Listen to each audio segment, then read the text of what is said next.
நம்ம வந்து செலவுக்கு வந்து குறைக்கணும். ஒரு விஷயம், நம்ம விளைவிச்ச பொருள்ல நமக்கு சரியான ஊதியம் நமக்கு கிடைக்கல. ரெண்டாவது, நாம விளைவிக்கின்ற பொழுது அங்கங்க சில செலவுகள் இருக்குது, அந்த நம்ம குறைக்கணும். உதாரணமா பாத்தீங்கன்னாக்கா, நம்ம வீடுங்கிற ஒரு காய்கறி வாங்குற செலவுல பாத்தீங்கன்னாக்கா அதிகமா இருக்குது. ஆனா நாம இது ஒரு அப்படியே பாத்தீங்கன்னாக்கா ஒரு 20 வருஷத்துக்கு முன்னாடி போயிட்டு பாருங்க. இந்த டிசம்பர் மாசம் முடிஞ்சு ஜனவரி 15ல அந்த எல்லாரும், அதாவது டிசம்பர் மாசம் முடிஞ்சு ஜனவரி 15ல பிரதான காய்கறிகள் 2 காய்கறிகள் இருக்கும். என்னென்ன காய்கறிகள் சொல்லுங்க பார்க்கலாம். ஜனவரி மாசத்துல அந்த பொங்கல் டைம்ல பிரதான காய்கறிகள் எல்லா வீடுகளும் இருக்கக்கூடிய காய்கறிகள் என்ன சொல்லுங்களா? அந்த பூசணிக்காய், சொரக்காய். இன்னைக்கெல்லாம் எங்க கடையில போயிட்டு தான் வாங்குறீங்க. அதெல்லாம் ஏன் அது விளைவிக்கிறது இல்ல? விளைவிக்கிறதுக்கு இடம் இல்ல. அதாவது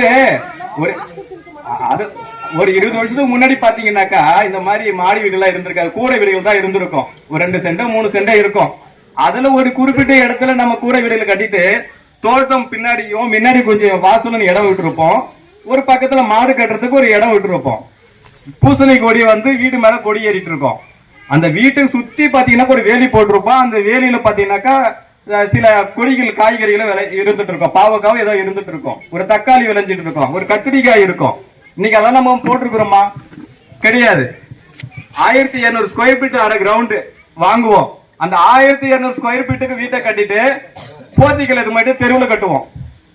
அந்த போர்ட்டிகள் மேல லைன், ஈபி லைன் மேல போவோம். வீட்டுல இருக்கவங்க மேல போய் பார்த்தாங்கன்னா துணிக்காய் போனோம்னா இந்த ஈபி லைனா கொடிக்கை ரெண்ட தெரியாத அளவுக்கு நம்ம போர்ட்டிகளை முன்னாடி கொண்டு வந்துக்கிறோம். நான் இதுங்க ஏன் சொல்ல வரேன்னாக்கா, நம்ம ஒரு வீடு கட்டுறோம்னாக்கா கொஞ்சமாவது கொஞ்சம் இடம் விடுங்க. நமக்கு வீட்டுக்கு தேவையான காய்கறிகள் நாமளே விளைவிச்சுக்கிற மாதிரி பாருங்க. ஒரு அதே தான் சொல்றேன். ஒரு 20 வருஷத்துக்கு முன்னாடி பாத்தீங்கன்னாக்கா நீங்க கடைகள்ல போயிட்டு என்ன காய்கறி வாங்குவீங்க? மிஞ்சி போனாக்கா வெங்காயம், தக்காளி. மிஞ்சி போனாக்கா எந்த காய்கறி நம்ம வாங்குவோம்? இந்த கோஸ், பீட்ரூட், பீன்ஸ், இது மட்டும் தான் நம்ம வாங்குவோம். ஆனா இன்னைக்கு நம்ம கடைகளுக்கு போயிட்டு வாங்கும் போது ஒரு நாளைக்கு எவ்வளவு செலவாகுது நீங்களே தெரியும். நீங்க வாங்கிருப்பீங்க.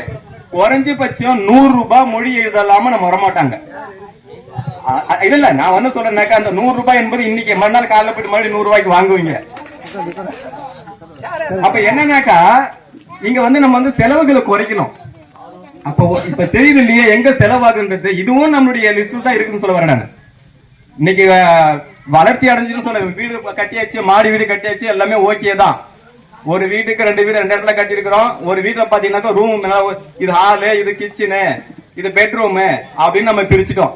பெட்ரூம்ல பாத்தீங்கன்னாக்கா சூப்பரான ஒரு கட்டல், எதற்கு டிவி, ஒரு தலகாணி, பக்கத்துல போனு, ஒரு ரிமோட், எல்லாமே நல்லா தான் இருக்குது. படுத்தா நிம்மதி வருது, தூக்கம் வருதா?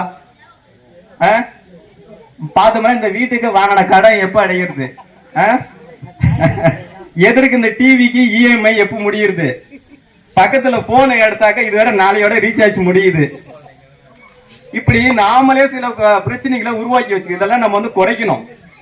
அப்ப எங்க குறைக்கலான்னு பார்த்தா இதெல்லாம் நம்மளால இப்போதைக்கு குறைக்க முடியாது. ஆனா வாங்குற காய்கறிகளை நம்ம குறைக்கலாம் இல்லையா? நம்ம விளைவிச்சுக்கலாம் இல்லையா? நமக்கு தேவையான உணவுகளை நாமளே அமைச்சுக்கணும். வாய்ப்பளித்ததுக்கு நன்றி என விளைவிக்கிறேன். நன்றி, வணக்கம்.